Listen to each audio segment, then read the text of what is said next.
जो तरीका हम आपके साथ आज शेयर करने वाले हैं वो बेहतरीन तरीका है। कैसे हमारा पेपर क्लियर होगा, इसका ये हो जाएगा, इसका ये हो जाएगा, इसे हो जाएगा, लेकिन याद ही नहीं हो रहा सर कहाँ मिस्टेक हो रहा, क्या क्या कहानी में बताया था। ये रियलाइज करो, आप कल्पना करो अपने आप में, मन में बैठाओ कि रॉलेट एक्ट हुआ था भैया, जलियांवाला बाग हत्याकांड हुआ था, खिलाफत आंदोलन हुआ था और उसके बाद सभी लोगों ने असहयोग किया, मतलब जो भी सपोर्ट करते थे अंग्रेज को क्या किया, छोड़ दिया। नमस्कार प्यारे बच्चों, कैसे हैं आप लोग। आई होप आप लोग बहुत अच्छे होंगे, स्वस्थ होंगे, मस्त होंगे। एग्जाम बहुत ज्यादा नजदीक आ चुका है, ऐसे में सबसे बड़ा डर जो है बच्चों के अंदर कि लॉन्ग क्वेश्चन जो है सर याद नहीं होता है।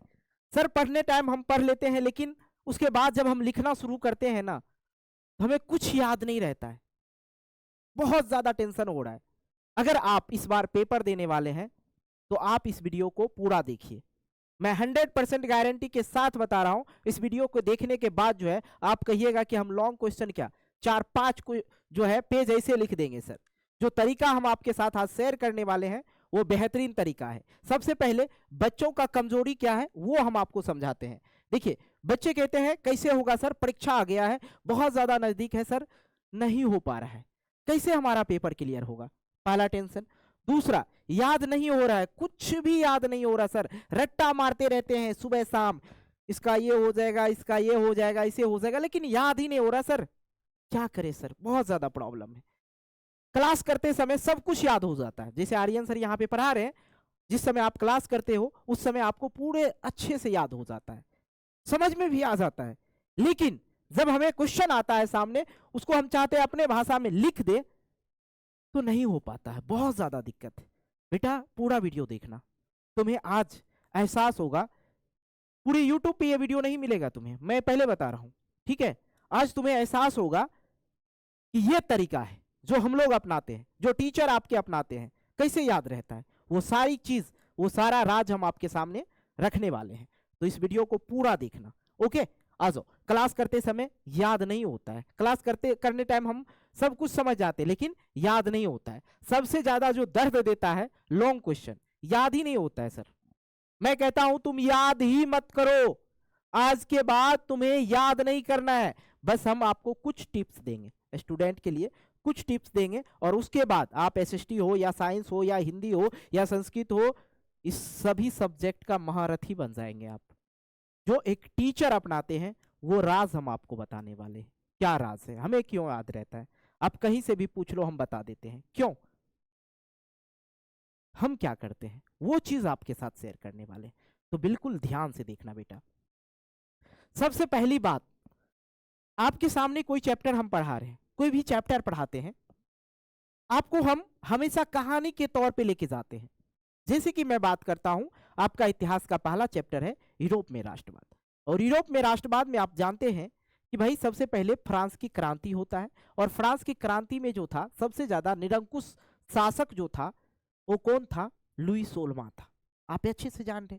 उसके बाद नेपोलियन आता है, नेपोलियन के बाद एक और बेकार टाइप का शासक आता है जिसका नाम क्या था, मेटरनिक था। ये कहानी बना रहे हैं, देखो माइंड को ना थोड़ा सा यहाँ पे प्रेशर दो, थोड़ा सा, कोई भी चैप्टर आप खोल रहे हो ना ऐसे प्रेशर दो। उसके बाद क्या होता है, इटली और जर्मनी का एकीकरण होता है, जिसमें 3 नेता थे, 3 हीरो थे जो इटली के एकीकरण में जो है महत्वपूर्ण भूमिका निभाया। अब थोड़ा सा दिमाग में डालो कौन थे वो। तो जब आप लेक्चर देखते हो ना तो उसे एक फिल्म के तरह समझ लो, जैसे यहाँ पे है गदर मूवी है, मैं आपको समझाने के लिए लिया हूं। तो गदर मूवी में क्या होता है, आप कोई जब मूवी देखते हो तो आपको यह पता चलता है हीरो गया था, पाकिस्तान से उठा के लाया, ट्रेन में लड़ाई हुआ, मारपीट हुआ, आपको सारी कहानी जो है याद हो जाता है, आप लिख भी सकते हो उसको।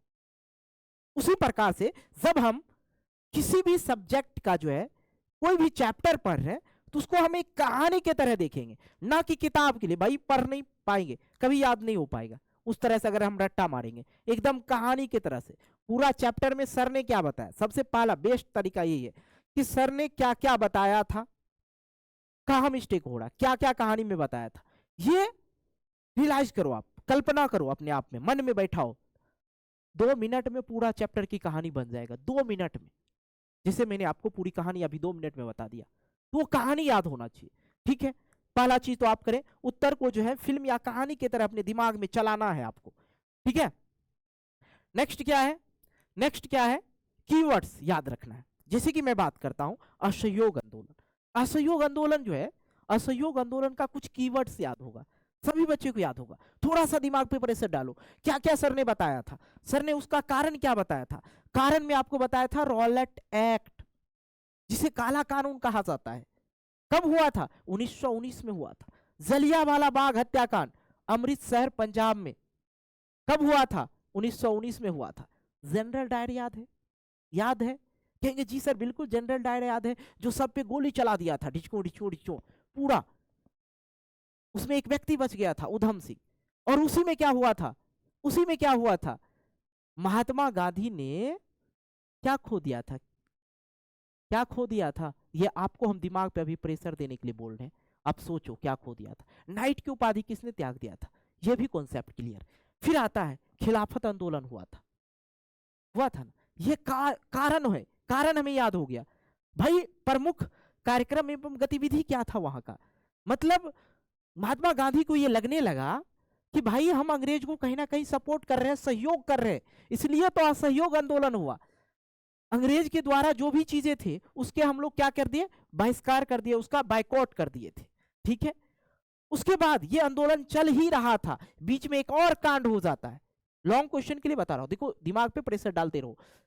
उसके बाद फिर हो जाता है चौरी चौरा कांड, 1922 में हो जाता है।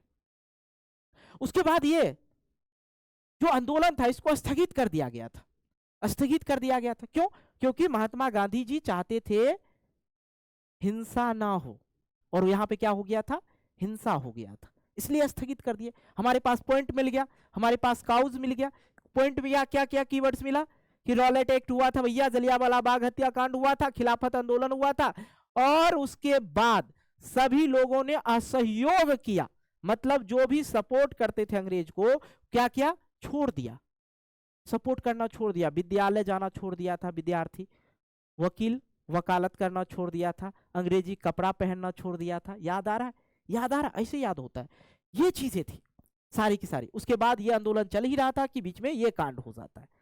तो आप जो है असहयोग आंदोलन याद कर रहे हैं तो कीवर्ड्स याद होना चाहिए, कीवर्ड्स तो याद होना चाहिए। कीवर्ड्स कैसे याद होगा सर, कीवर्ड्स कैसे याद होगा सर, ये तो आप मास्टर वही से बता रहे हो, नहीं, कीवर्ड्स के लिए मैंने फर्स्ट स्लाइड पे दिखाया आपको कहानी, जैसे 2 मिनट में हमने आपको पूरा यूरोप में राष्ट्रवाद की कहानी बता दिया। भैया क्या हुआ था, क्या हुआ था, यूरोप में एक देश था फ्रांस, और फ्रांस में 1789 ईस्वी में एक क्रांति होती है, फ्रांसीसी क्रांति, राइट, होता है। और वहाँ के राजा लुई 16वां थे जो बहुत ज़्यादा निरंकुश थे, वहाँ के जो जनता जो थे उन पे किसी भी प्रकार का कोई भी अधिकार नहीं दिया गया था, इसलिए वहाँ के लोगों ने क्रांति कर डाला।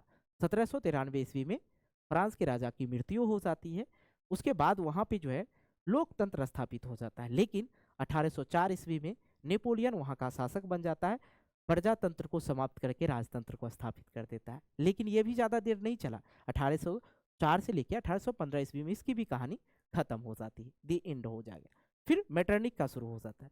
नेपोलियन की मृत्यु हुआ था 1800 कब आपके लिए, ठीक है, वाटरलू की लड़ाई में वाटरलू की लड़ाई में नेपोलियन की हार हो गई थी, हुआ था ना। उसके बाद इटली और जर्मनी का एकीकरण हुआ था, इनको बहुत सारे राज्यों में विभाजित कर दिया था ताकि एकीकरण ना हो सके, ठीक है, लोगों के अंदर राष्ट्रवाद की भावना ना जग सके। कितना टाइम लगा, पूरा कीवर्ड्स निकाल दिए ना, पूरा कीवर्ड्स निकाले ना, ऐसे कीवर्ड्स निकाला जाता है, ठीक है।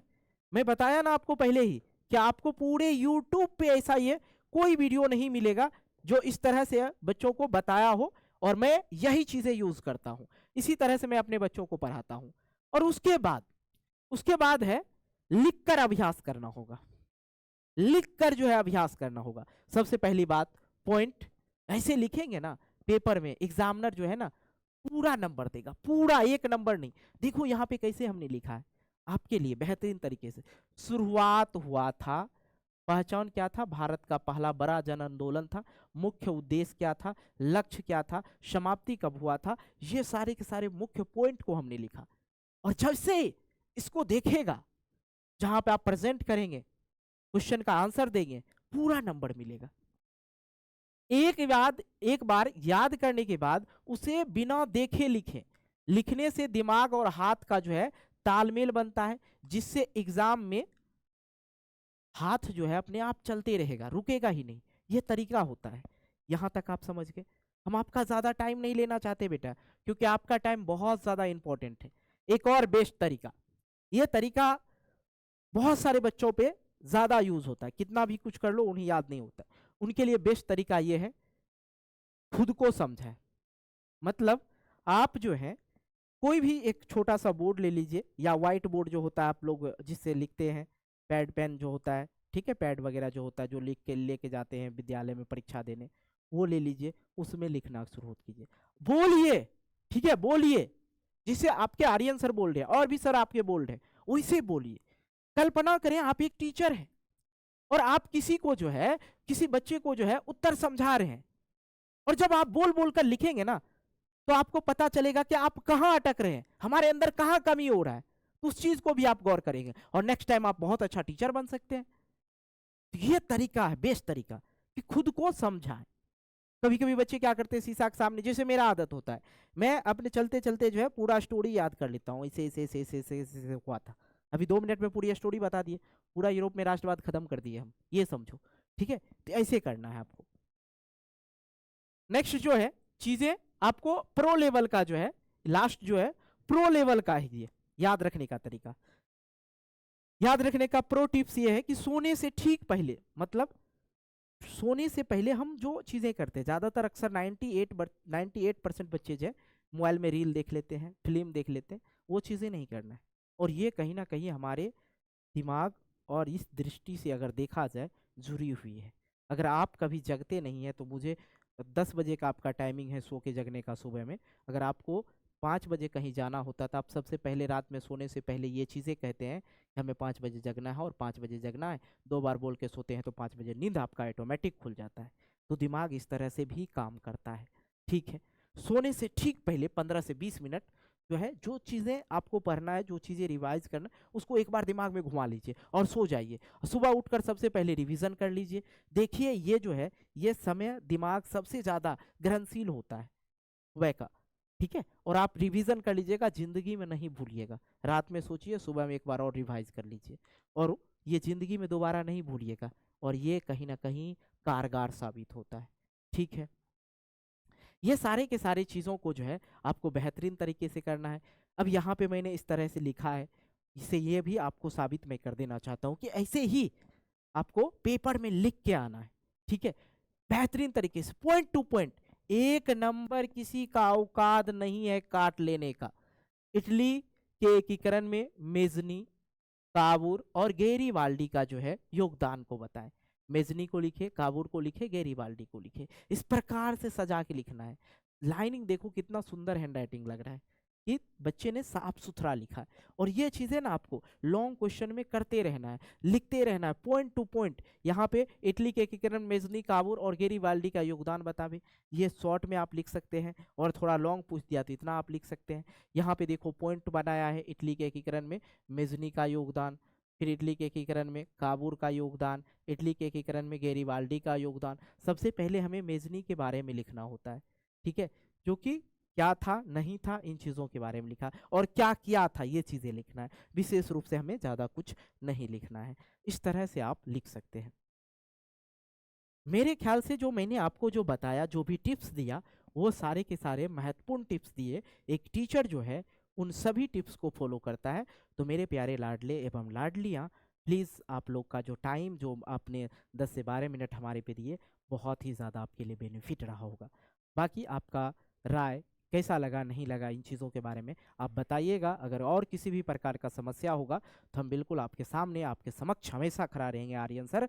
ठीक है, इसी के साथ हम इस क्लास को ख़त्म करते हैं, इस वीडियो को ख़त्म करते हैं। मिलते हैं आगे आपको। Thank you so much.